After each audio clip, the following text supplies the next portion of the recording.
All right, so let's go ahead and get started. Good morning, good afternoon, or good evening to everyone who has joined the line. Welcome to this International Programs webinar on business model innovation for electric vehicles, hosted as part of our global webinar series. My name is Jess McDonald. I am a manager with the International Programs. And very briefly, before we get the presentation started, I'm going to cover some housekeeping items and then give a brief overview of EEI and EEI's international programs for those of you who may not be familiar with who we are and what we do. So some housekeeping items. In order to listen in to the presentations today, you have to dial into the call using the teleconference numbers. So this slide provides some information on how to do that. You can go to the Quick Start tab, connect to the audio, and actually dial into the call using the global numbers or US number, or you can have WebEx call you. And throughout the call, everyone on the line is muted. So if you have any questions or technical difficulties, please use the chat feature, which is on the right-hand side of the screen.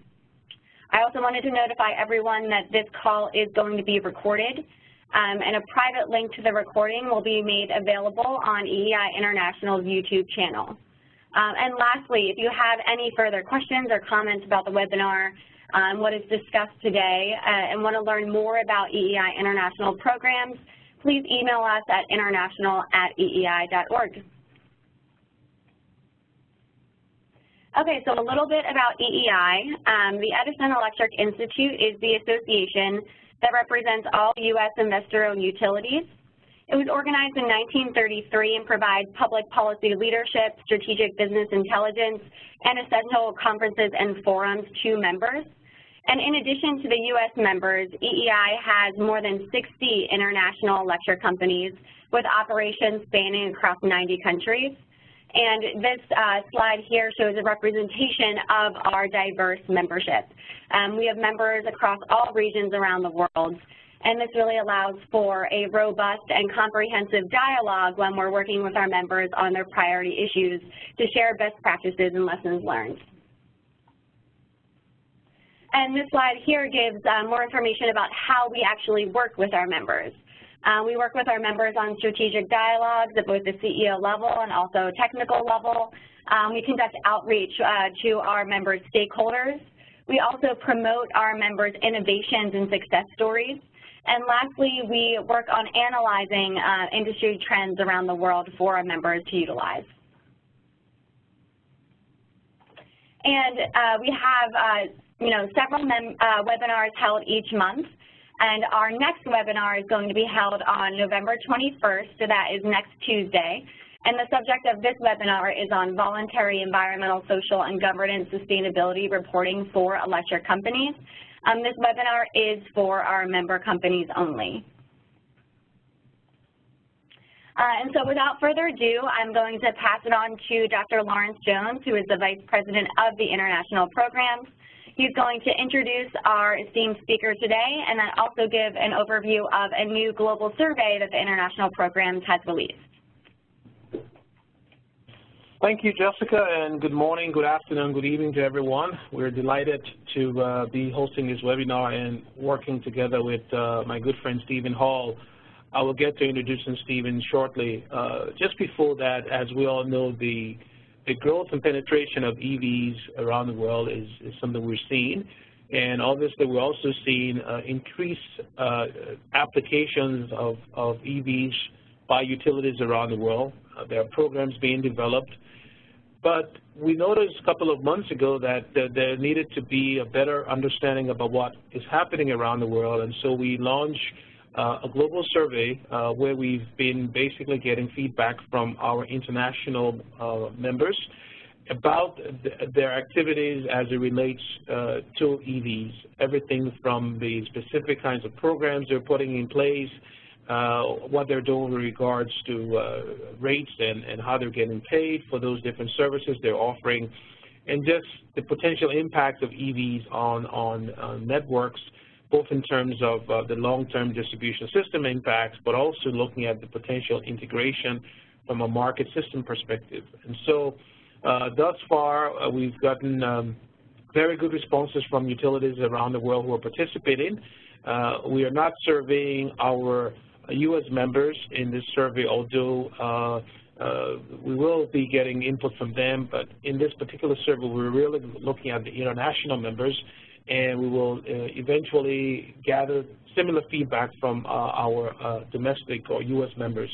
So we've gotten very good feedback. 70% of the respondents thus far are engaging in some form of activities. Charging stations are being deployed, whether through employee programs or other types of incentives. And then the key concerns that we're hearing from the utilities around the world, and in fact, even just discussing with U.S. utilities who are looking at integration and use of EVs, are potential impacts, like I said, on the distribution system, the use of charging stations and different kinds of charging technology on the demand side, as well as other grid-related impacts of EVs, everything from storing energy to shifting loads and what have you. So the final results from the analysis will be finished. We're expected sometime in December. The report will be released sometime in early next year, and that report will obviously be made available to all of our U.S. and international members, and select portions of the reports will obviously be made available to the broader global audience who would be interested in this topic. So I think it's just very well suited to transition from the survey to one of the issues that we see occurring and concerns is about this notion of the business model that relates to the innovation for EVs by utilities and by other stakeholders. And so a couple of months ago, I would say stumbled because I was just basically trying to figure what's going on in this space when it comes to business model innovation. And I came across the work being done by Dr. Stephen Hall and his colleagues at the University of Leeds. And so Steve and I have been interacting back and forth and have had a lot of conversations about this topic. And today he's going to share with us his perspectives based on some work they've done on this issue of what they call the innovation interface, looking at business model innovation for electric vehicle futures. And I've seen the presentation. I'm not going to jump in front of it, only to say that from a utility perspective, utilities on this call will find this presentation very, very insightful because there are a lot of innovative ideas that Stephen and his colleagues have put together. Stephen is a fellow of engineering and physical sciences.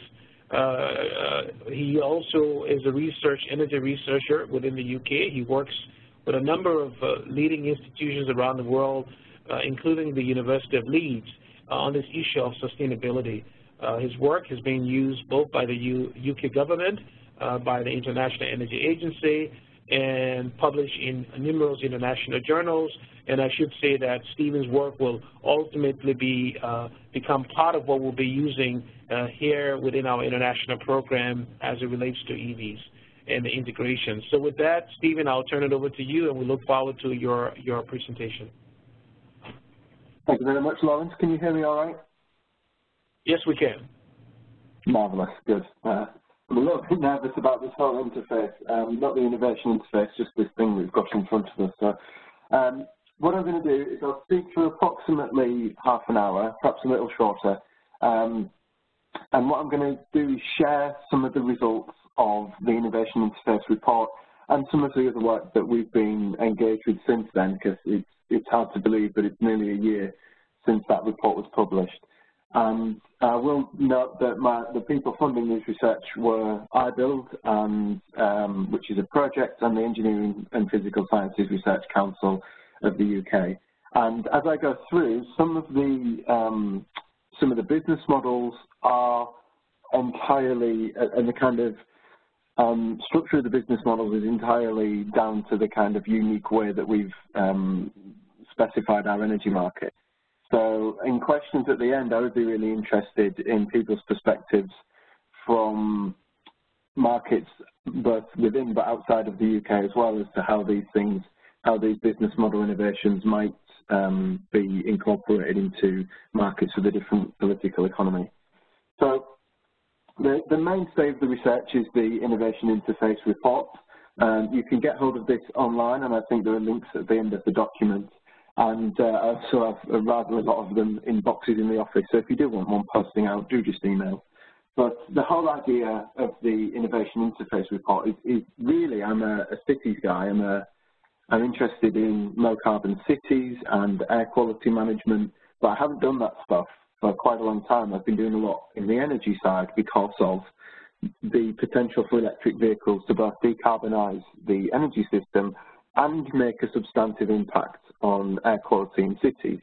And that led me to look at, well, it's not just the energy system that needs to incorporate electric vehicles, it's also the providers of infrastructure in cities and the manufacturers of vehicles and charge points and smart meters and all of the different kind of kit that goes along with supporting the electrification of vehicles, and both heavy and light, across the fleet.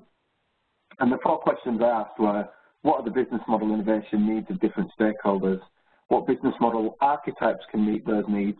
And these archetypes, you'll see them shortly, are not financial models of business at all. It's just where the revenues, energy, balancing, those kinds of services flow around the system. And then what are the implications of these business models for different stakeholders? Because not everybody can win in every business model. How well does it catalyse the innovation interface, which I'm still wondering whether or not there's too much hubris in that title, but essentially what we mean by that is the interface between these stakeholders and the business models that have to be generated around them.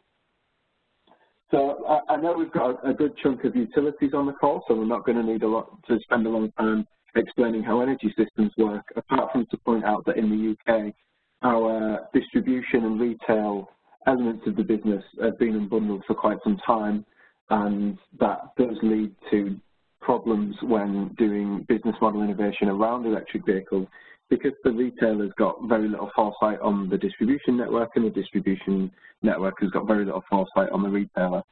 So that, well, we'll deal with that issue as we go through, but for everybody who doesn't know, we've got a bilateral contracting market between the retail and generation side, and then the transmission and distribution functions are unbundled and run on a regulated monopoly basis like in many other areas. And that kind of, the understanding of that system is a sort of technical and market understanding, and linking that to these kind of diagrams, which I have to say I do get rather tired of, when we see the kind of beautiful link up between all of the kit that we know can work. You know, we know we can have low carbon intermittent generation, we know we can have smart meters and ICT enabled kind of charge management strategies, but we haven't been able to find a market mechanism that really allows these things to work together in such a way that they make sense as a consumer value proposition. And in a competitive market like we have in the UK, if it doesn't result in a consumer market proposition, then it becomes somewhat of a meaningless technical exercise to see these things hanging together. And with that in mind, we spent some time thinking about what is the value available to electricity utilities of all of these different low-carbon energy transitions across the board. And that is a separate piece of work that's linked to on this slide. And we looked into all of those 6 different value pools. And the one that I want to sort of draw our attention to, or the 2 that I want to draw our attention to today, the 2 in the middle, the service provision and flexibility optimization. And we think that by 2050, the flexibility market in the UK could be worth up to £2 billion per year, or it could be worth a lot less than that, depending on the way that the energy transition unfolds. But equally, a much more robust value pool, if you like, is energy service provision, the vast majority of which is made up by electric vehicle provision. And if you just look at one of the graphs that sit underneath that, the light blue there is electric vehicle revenues just putting charge in the car. And in all the scenarios that we analysed, it's a multi-billion pound value pool. So it's definitely value that's there to be had for the utilities that can capture the business model, which is the best sort of consumer proposition. Or should I say the most user-friendly, as we'll move on to as we go through. So I'm not going to dwell too much on this slide, but quite clearly, any business model innovation needs both of consumer value proposition and enabling technical innovation, and without both of them, you've got nothing. And I get really interested in this area when we start to talk. Again, I said I was a city guy, so we talk about local aggregation and time of use pricing and net metering and all of the things that can support urban energy systems as well as kind of national energy systems. But I don't want to dwell on that too much because it's easy to synthesize in this slide, which is once you have a value pool, as we've sort of demonstrated, these are kind of multi-billion pound opportunities to be had just in the UK, so anyone who can get a business model to work beyond that into Europe and across the world is onto a bit of a winner, so long as their technical enablers and their value capture methods are sensible. And not only are they going to have to make that work in the electricity market, but they're also going to have to understand how these business models interact with urban infrastructures, by which I mean not necessarily the wires and the DNOs, I incorporate that under energy systems, but as we go through, it'll be quite clear that there is an urban infrastructure element to this, and it's not just public charge points, right? It's like car share compounds, it's where municipalities are going to zone things that will affect electric vehicle take-up, and the auto industry as well, because during this research it was fascinating to go and speak to car companies, big car companies, we've got quite a lot of them in the UK, who were quite happy to admit that they didn't want to go anywhere near the energy market because they just found it just a complex and kind of Byzantine construct. And they'd quite like to stick to making cars, thank you very much. But if you think about which business models are going to fit which people and which kind of stakeholders, you need to think about that in terms of breaking those stakeholders down even further. So for vehicle manufacturers, for the car companies, there are luxury brands that are retailing big EVs with a long, long range that people want to charge really, really fast, and they're not maybe particularly interested in the couple of pounds that they can earn from vehicle to grid, because they just paid £70,000 for a new Tesla. But, you know, that might not be the most, that market is doing a different thing to the rest of the main market that might be buying a second-hand Nissan Leaf and having a transport profile very similar to what you would have in a normal car, just driving kind of 10, 15 miles a day. So the business models that are relevant to those two sets of society are different. Similarly, for utilities, we have a big six set up in the UK where 6 large utilities have got most of the retail market and a little less of the commercial market. But what they're going to want with maybe a consumer base of 2 million to whatever it is consumers is going to be very different to what a challenger utility is offering, with maybe entering the market with 20,000 or 30,000 consumers. So the sizes and competition of the utilities matters to the type of business model that's relevant too. And then finally, for the cities, and I'm just trying to drive this PowerPoint properly, any city is going to be interested in what it can do with its captive fleet, but also what it can do with its public transport links and city car clubs. And also it might be really interested in promoting decentralised renewable energy in the area as an economic growth tool. Now, different stakeholders need different things, and the next few slides are really, really simple explanations that the infrastructure that's starting to appear in cities is starting to be quite exciting. And I've been involved in a few pieces of research thinking about where might we put rapid charging hubs, for example. 40% of people in the UK, well, 40 or 50% depending on who you read, of people in the UK do not have access to off-street parking. So they don't have a garage, they don't have a driveway, they will be parking on the street, and unless we find some kind of cool induction charging model, they might well end up with rapid charge hubs that work very much like petrol stations or gas stations. And they can charge the vehicle in 20 minutes, and obviously they've got a different demand profile to a charger that's going to take 4 hours to fully charge a car.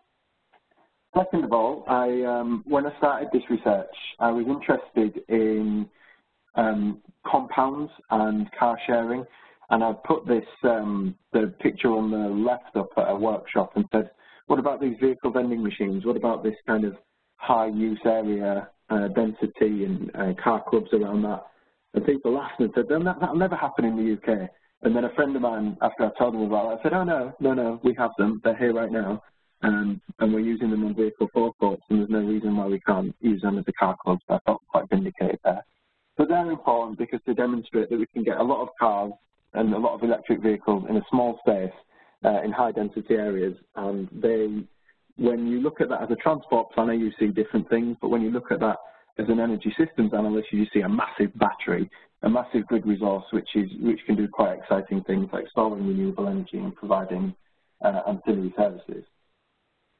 And all these things are happening at the same time as we have new tariffs entering the market. So as we achieve, very slowly, I will admit, our smart meter rollout in the UK, we're able to put people on time of use tariffs, which are fairly binary at the moment. They're not very dynamic, but they do allow us to allow electric vehicle drivers to charge off peak and not contribute to that system peak that we are all worried that they will do and blow up our pipes and wires in our streets and end up digging them up and charging everybody a fortune to put new copper in the ground.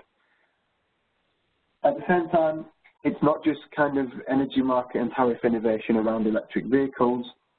I'm seeing a lot of activity around peer-to-peer. We're seeing a lot of activity, particularly in the commercial area, on energy service contracting, and some of the new stuff coming online, like automatic switching and people bundling up energy services with other utility contracts, are really starting to make a play in the market, and they will obviously have an impact on, you know, the kind of choices available to electric vehicle drivers. So just to move on, most people on the call know that bidirectional charging is something that we're already capable of, and vehicle-to-grid trials are happening across the world. I don't need to dwell on those, it's just that the technology exists.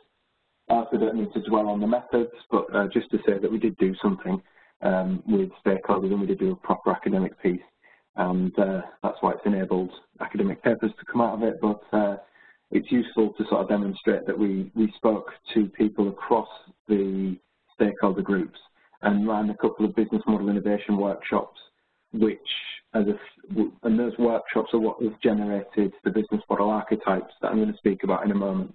So the archetypes that I'll speak about are not just kind of things that I've dreamt up. They've been co-created by system stakeholders across the UK. The first thing we did, though, in the interviews was to try and distill what the different stakeholders in the system needed. And the auto industry was quite clear, and the first need of the auto industry was a charge network, an accessible public charge network. It did not matter to people buying cars that 70 to 80% of their charging would occur at home. They wanted to know that there was a coherent and accessible charge network because of range anxiety. The second one was that the auto industry is seeing the Ubers and the Lyfts and the car sharing take off and kind of sitting there a little bit worried and wondering how they can find new routes to market and tap into that market. And the third was just to have some clarity that the size of EVs that they're building and the capability of that EV charging is going to integrate with an energy network that can cope with it, and they weren't convinced about that, and they remain to be convinced about that. For the energy system, the better optimization of intermittent generation through EV charging using the car batteries and renewable energy sink is somewhat of a holy grail. I would say it's a lot closer than it was a year ago. And the second need was to identify and start rolling out tariffs that could really reward consumers for responding to price signals at different times of the day. And then, somewhat outside of the tariff structure, at least in the UK, the ability to anticipate and respond to stress on the distribution network was a key system need. And then for the city governments, they shared with the auto industry the need for a coherent and accessible charge network. Somewhat obviously, they want to deal with air quality in the city, and they want people to drive electric vehicles, and if that's what it takes, then that's what it takes. They also needed better partnerships with energy system stakeholders because whilst the auto industry admitted some ignorance as to how the energy system works, some of the city governments were way in the weeds when they tried to understand the kind of composition and operation of the UK energy market. And so they're unlikely to develop those capabilities alone, and they see partnerships as the way forward. And then the thing that's more aligned with their day-to-day activities to try and align electric vehicle charging or car clubs with the kind of integrated ticketing and integrated service approaches to mobility that are developing. Things like the Oyster card in London. I've just come back from Boston, so I know they've got a Charlie ticket there. And, you know, are those things going to be relevant in future, or is it all going to be on Android Pay or whatever? So they're the things that we're trying to address when we put together these business model innovation archetypes. They are simply a representation of the flows of energy and payments and services and EV purchases and balancing in this electricity system. And the one that's in front of you now is just the way that it currently works in the UK. And I'm particularly pleased with the innovation of the little clock on the prosumer and consumer EV energy tariffs there. There's a time of use payments, because they already exist. So you can go to market and as a consumer you can buy a time of use tariff so long as you have the smart meter installed, or an economy 7 meter, but that's a kind of hangover from a previous age. So that's the way it works at the moment. An EV maker, the car manufacturer, sells direct to consumers, and they buy their energy direct from the utility, and we run the market as it is with some time of use tariffs. Now that doesn't do an awful lot for the needs of the system stakeholders identified in the previous slide. So we need to think about business model innovation that can unlock that market and start to meet some of those needs. So the next one that we developed 10 business models or 11 business models around this area. I'm presenting like what I think of as the most interesting 6. You can go into the report and read all about the others as well, but they all touch on the same issues, and some of them are just a sort of rejig of 1 or 2 of these different arrows. So let's imagine for a moment that £5 to £9 billion worth of new value available to utilities is such a big draw that utilities start to say, do you know what, we're going to start selling mobility services as well. So you switch to us, you don't just get an EV tariff, you get an EV. You get that electric vehicle as part of or bundled into the tariff or as a separate lease agreement, but somehow the consumer no longer has to go out and spend £25,000 on a new vehicle with a drivetrain that they're unfamiliar with. It's something that we can provide, and therefore the EV maker in this archetype is selling lots and lots of cars directly to utility.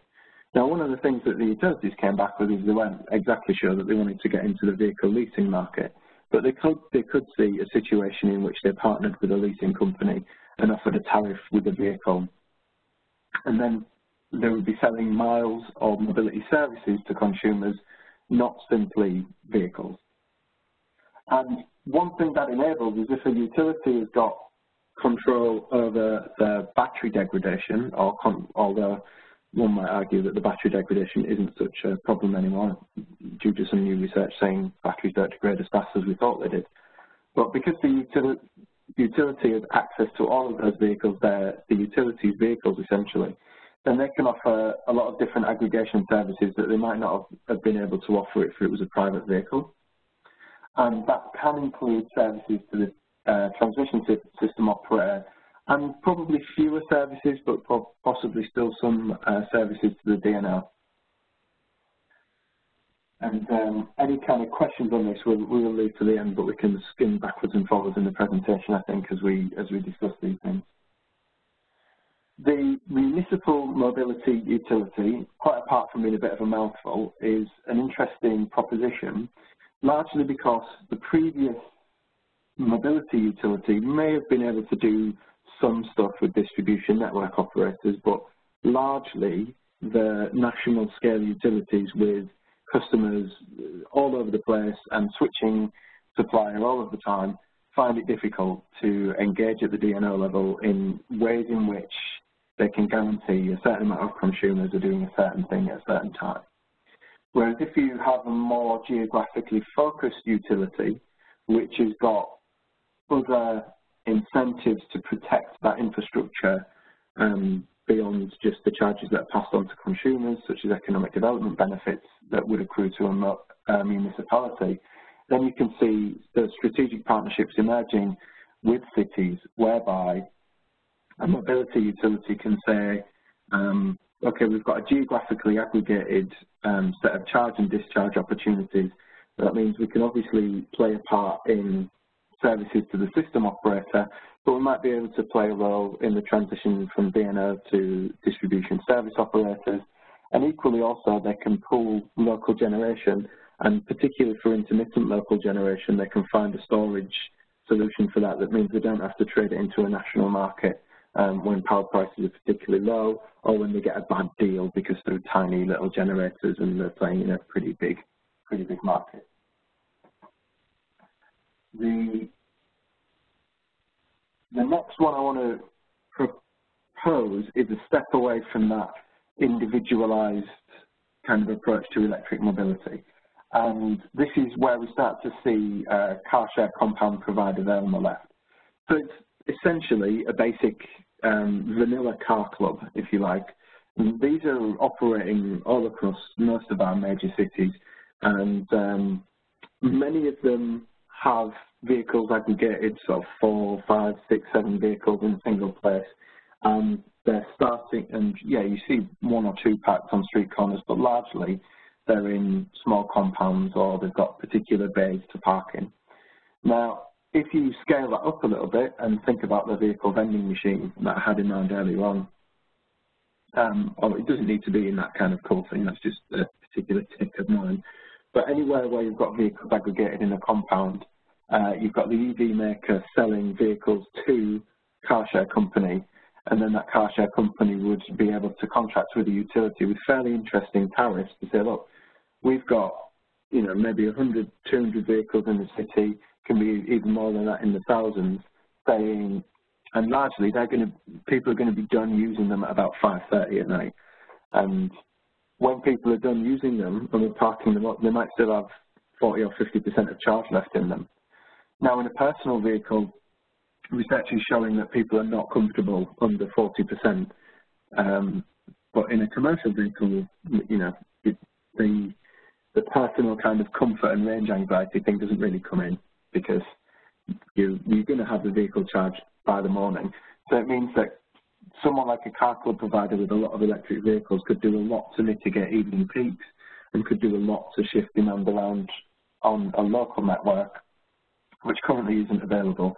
So that kind of, there's an aggregation that happens with a car club that's much less atomistic than just aggregating up thousands of individual households with who might be quite, who might not do what you hope they're going to do when you send a price signal out.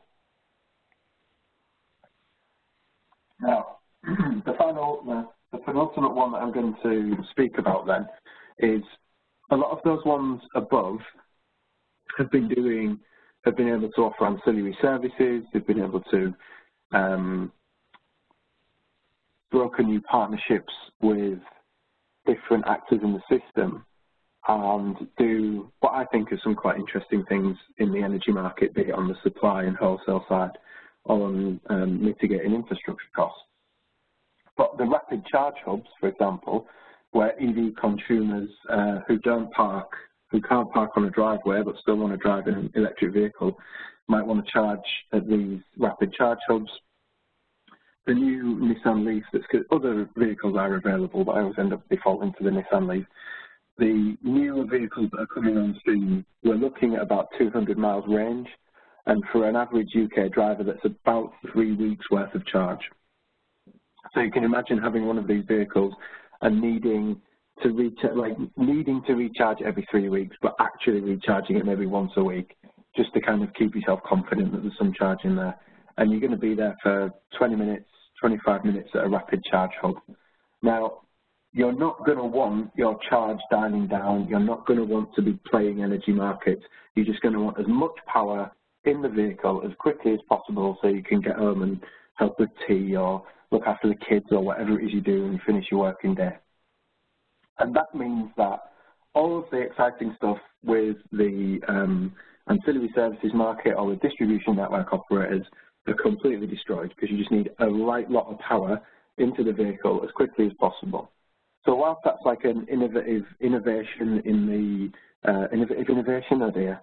while that's an innovation in urban infrastructure, while that would be something that would allow a lot more people access to electric vehicles, it doesn't mean doing particularly exciting things in the energy market.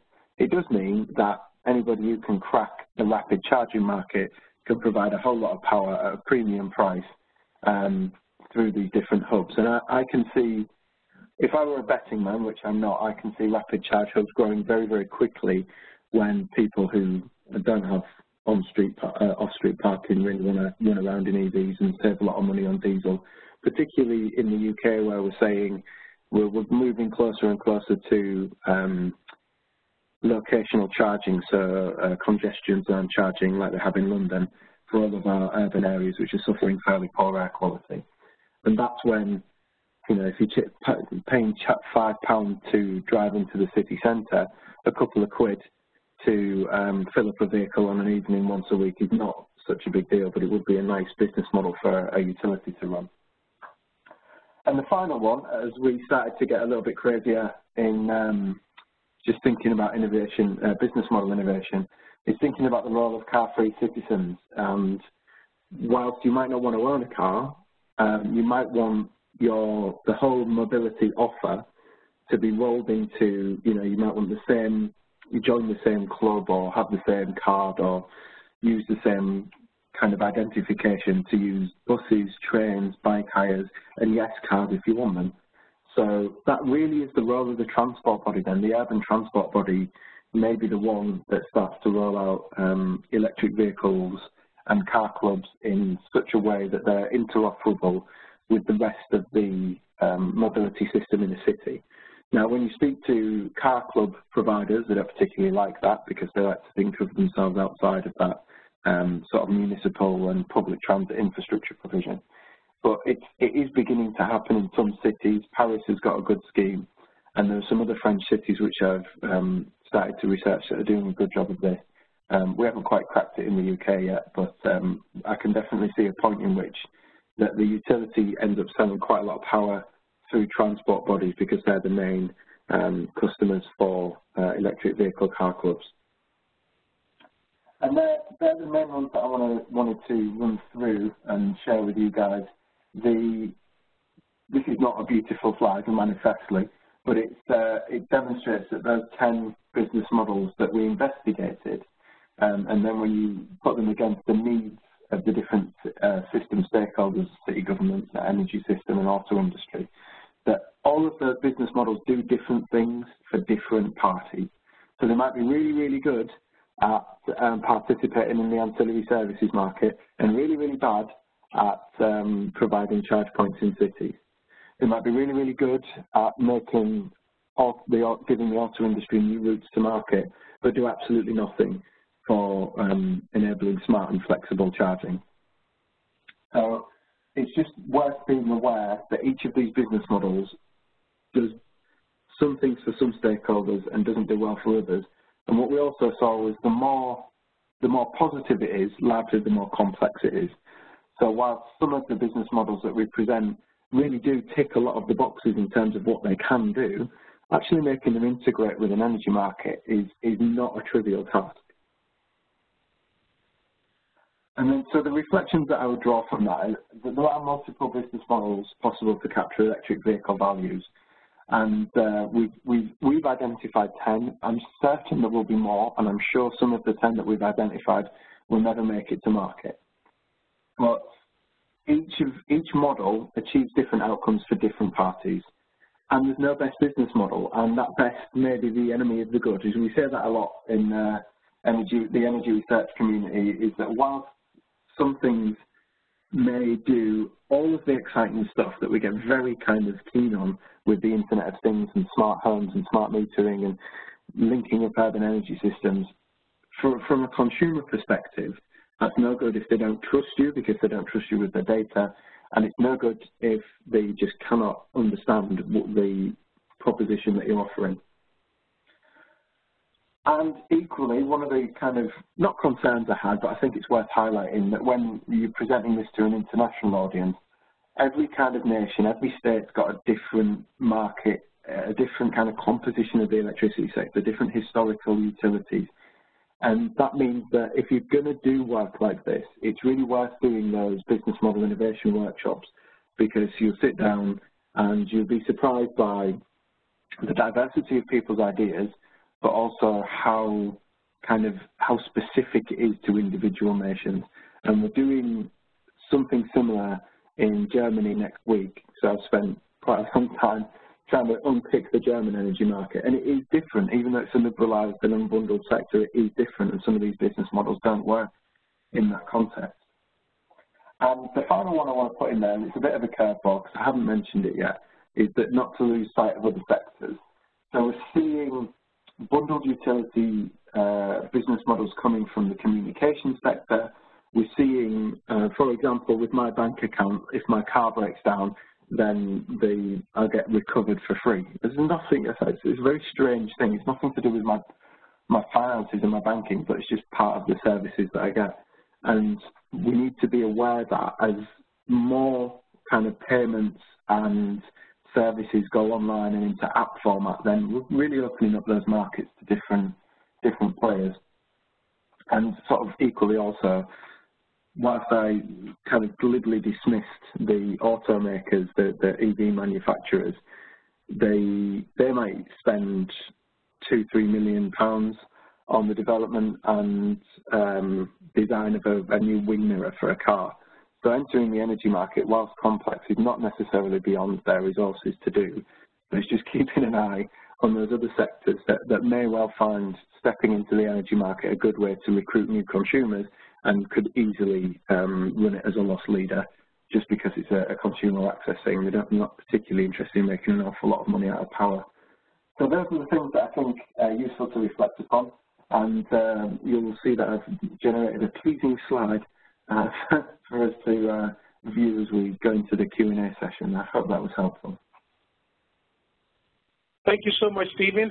This was very, very helpful. And again, obviously, I have read the report and I've been privy to this previously, so a lot of this was refreshing to hear, and you brought some perspectives that we haven't discussed before, but I think we should jump straight into the Q&A. And one of the good things about the presentation and the business models you laid out was that it kind of attacked the utility sector by looking at the diversity that we have. Obviously, the international program at EEI has a mixture of members that are, in some cases, municipalities, large investor-owned utilities, and so there's something there for everybody, which is very, very good in terms of how it was presented here. I think, first of all, one question that comes to mind has to do with, if you could talk about how have regulators responded to the work you've done, because critically, a lot of the utility business models, obviously, they're tied to how the regulatory frameworks are designed, and you do make a statement in the last sort of slides where you talk about every nation or state having different business models available due to the sector's composition. Can you talk a little bit about how we as an industry, as we look at these business models, how do we have a conversation with regulators so that they can understand where the utilities are coming from as these models evolve? That's a really good question. So in terms of the interaction that I've had with our own regulator in the UK, the response has started to be a fairly open conversation and dialogue about what we need to do to allow for this type of innovation. And that's good and that's positive. But on the negative side, I often get a kind of unhelpful response from the regulator saying, well, there's nothing in the regulation that says that you can't do this, which is not the same as providing an enabling regulatory environment for business model experimentation. So we have quite a positive culture in the UK, I would suggest, for innovation trials, but there's a real difference between running an innovation trial and letting new types of business model operate in the marketplace. And there's a colleague of mine, Jeff Hardy, has been doing some work at Imperial College, and he used to actually work for the regulator. And one of the big disabling factors is the size of the regulation that surrounds the license conditions for suppliers. It's a 450-page document at present. And just to be able to navigate that and just to get through that regulation, all of the new business models, particularly new challenger utilities that have tried to come to the market with innovative offerings, after they've gone through that process, just come out the other end as any other utility. So the regulation is really stymieing those companies that want to bring an innovative product to market, but once they've gone through, particularly the supplier regulation, they just come out as a normal utility and find themselves in a volume business, which is a profound difficulty. And so what we've done in the UK is said that what we're trying to do, and the jury's out on how this is actually going to work, what we're trying to do is move to principle-based regulation as opposed to kind of just adding more and more code amendments to an already massive 450-page document that only a corporate lawyer can understand. Yeah, excellent. And I think just building on that, a follow-up question here, still staying on the theme of regulation, and we'll move away a little bit, but just one other question. You mentioned the UK, and obviously, I guess there's an ongoing consultation around, say, for example, energy storage, and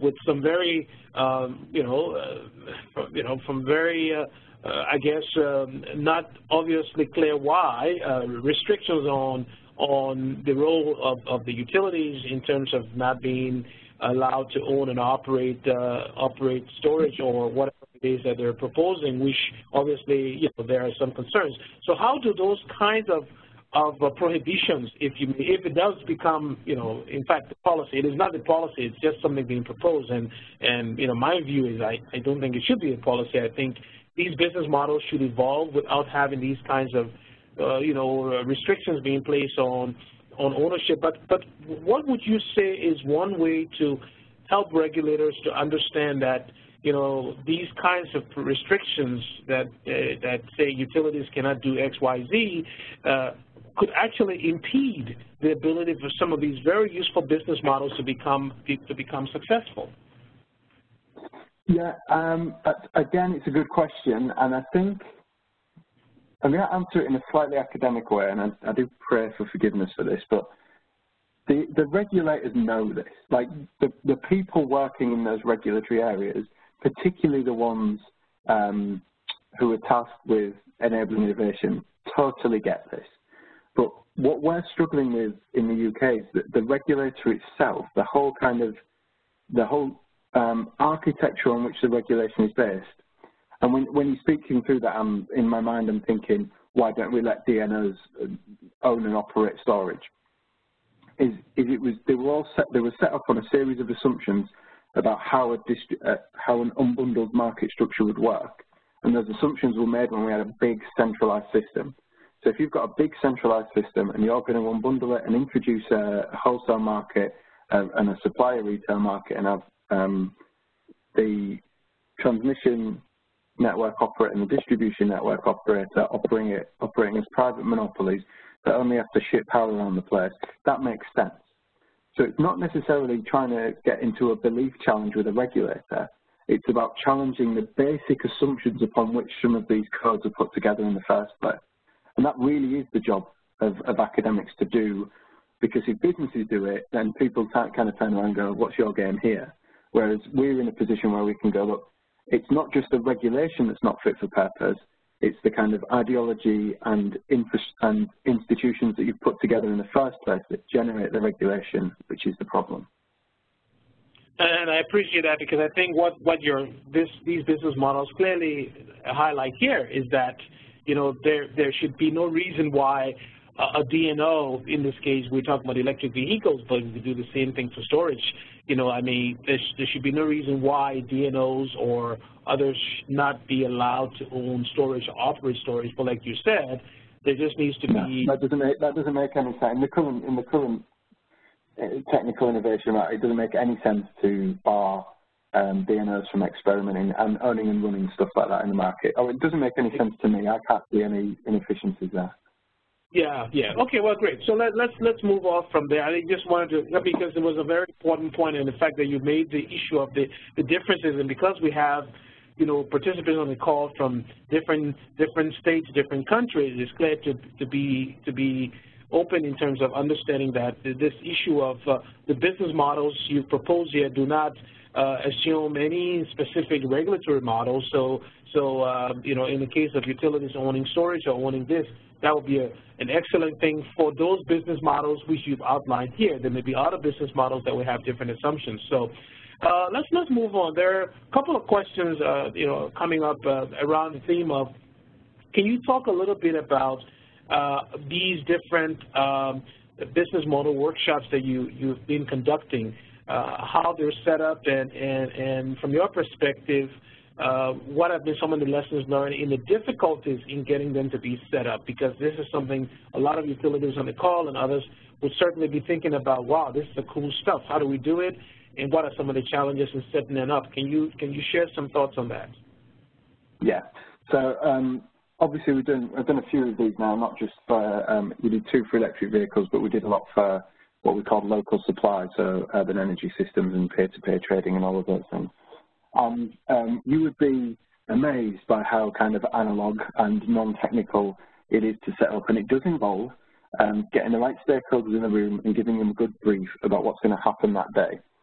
And then you get down to kind of introducing the problems, and it's useful to present a couple of strawman business models to different groups of people in the room, usually split up a table into kind of 4 to 6 people, and give them business models that you have generated or ideas that you have generated to discuss, and then try and refine them and create new ones. And that literally involves big pieces of paper with big coloured markers, and you say, look, this marker pen is energy, and you need to figure out how the energy is flowing through the system, who is offering services and who is offering power, where revenues are being generated, and then underneath all that, maybe have some way of structuring what you think the impacts of that are. What are the regulatory barriers? What are the kind of commercial uncertainties? What are the consumer responses to those issues? And that's the way that is, I think, the most efficient way we have found of running business model innovation workshops, is to say, we want to get to a position where we've analysed a series of different archetypes and not get too far into the weeds with, oh, but this can't work because of supplier license condition 3. So you don't need to kill it there. You just need to say, this can't work currently because of that, but otherwise this is a reasonable technical proposition, for example. Yeah. Can you talk about, this is more of a technical question, I'm not sure you've addressed it technically, in the sense that with these different archetypes, if I'm a utility and let's say we've come up with a couple of archetypes here, how does one demonstrate through simulation and, fact-based information? Because the archetypes are obviously conceptually designed and obviously based on, the models that we have in terms of the utilities business models today and looking forward. But now that you've come up with them, how does one demonstrate for utility executives, if I'm doing, say, my business, if I'm involved in this, how does one go about demonstrating that indeed these business models will pan out from a more realistic, data-driven analysis? Is this something you've done, or can you talk a little bit about how that will be done? Yes, and that's the next step of the work, is to take a few of these business models and try to put some numbers around them using trial data. And there's just simply no other way to do it than to try and run some trials around them. And there's some really, really fascinating trials in the UK that are happening now, largely run by DNOs, actually, as they seek to understand the ability of managed charging. They seem to be the largest trials where you've got a reasonable data capture framework. And then the other way to do it, which is totally beyond me, is to try and set up some dispatch modelling and agent-based modelling around how consumers might respond to this and what revenues might be expected. But that's marvellously and makes me very happy that it's another type of academic that would be doing that work. Yeah. Can you talk about some of the, you mentioned at least 2 of these kinds of analytical, data-driven not dispatch model analysis, but just some demonstration projects looking at these business models. Can you give examples of some being done that those in the audience who might be interested in learning, where should they go? I mean, what are some examples of parts of the UK where you guys have been demonstrating and testing these models? Right. So there are two types here. If you were to Google Ofgem innovation trials, you have things like the My Electric Avenue project, the Electric Nation project, some from UK Power Networks as well, which they are set up to generate data on the impact of electric vehicles on the grid, and also they tend to generate data as well on, you know, people's state of charge, people's range anxiety. They speak to people about the need to manage different infrastructure stresses, and that data tends to be somewhat accessible because it's publicly funded trial. The stuff that you're not going to get your hands on is when utilities have started to bring these new business models to market. So you've got OVO, which is a utility in the UK, which is starting to offer time of use pricing for electric vehicles, and is probably, I think, going to be the first to market. I'm happy to be proved wrong on that, but I think it's going to be first to market with a vehicle-to-grid opportunity. And then you're never going to get hold of the data for that because it's all commercially sensitive. So that's one of the biggest challenges to us as researchers now, is to be able to get hold of some of that meaningful commercial data. Okay. There's another question here regarding the intersection of, you did mention, you said banking, lifestyle, communications, other sectors, but in terms of what I would call models that encompass electricity, gas, have you looked at what I would call sort of a mixture of business models that looks at, say, electrification, EVs, but then in a construct where there is a utility that perhaps I would call it a multi-commodity utility that has both gas and electric, and you have EVs coming in. That optimization, how will that business model, you have an idea on how such business models will evolve, where you have both electricity and gas as commodities you're offering as a utility, and you're bringing EVs. How does that shape and affect the business modeling approach here? Yeah, I mean, I'm not sure about the aggregation across other energy markets, but most UK consumers are on what we call dual fuel tariffs anyway, so most of us get our electricity and gas from the same utility company. And the addition of an EV to that doesn't really change that relationship very much. It just means you're using electricity for mobility, which you had historically used petrochemicals for. So you're not, it's not a big change in that. It just means you're going to use a little bit more electricity. The issue, I think, it comes before more interesting when you start to talk about heat pumps and the electrification of heat. And in other nations, certainly not the UK, air conditioning, climate control. So we don't have a lot of that in the UK for, again, obvious reasons, but anywhere where thermal comfort starts to become a non-gas vector, so when you're taking thermal comfort away from gas, so you're not using gas heating anymore, you're using electric heating, or you're installing a lot of climate control through air conditioning, then the electric vehicle battery could start to play a really exciting part in mitigating the peak. We've just had some work that came out in the UK on the peak contribution of heat pumps in high heat pump scenarios. So say, for example, the government decides that it's going to actually properly incentivize the electrification of heating. Because it's a much less diverse demand, because when it's cold, people need a warm house, the ability to potentially use the electric vehicle to offset that system peak might be something where you get some really exciting business models. But currently that's just not the case. We're still struggling to kind of get people on basic time of use tariffs, so we're not quite at the situation where we're using vehicles at home to manage the peaks generated by thermal comfort needs. Okay, we're just up around 12 o'clock noon here in DC, so just two last quick questions before we wrap up here. and both of them are more or less asking you to be kind of a prognosticator and looking out into the future. Can you just comment on, from your perspective, where you see the sophistication of fast charging going in terms of the capability, but if you can also comment on the price or the cost for fast charging. Where are we in terms of the technology, and what kinds of pricing challenges do you see going forward?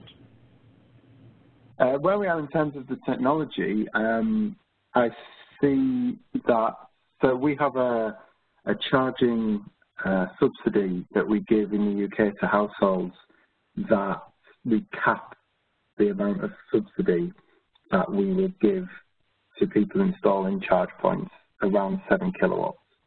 And that means that only, so there's nothing stopping anybody buying a brand new electric Porsche and putting a whacking great big 3-phase charge in and paying the DNO for the privilege.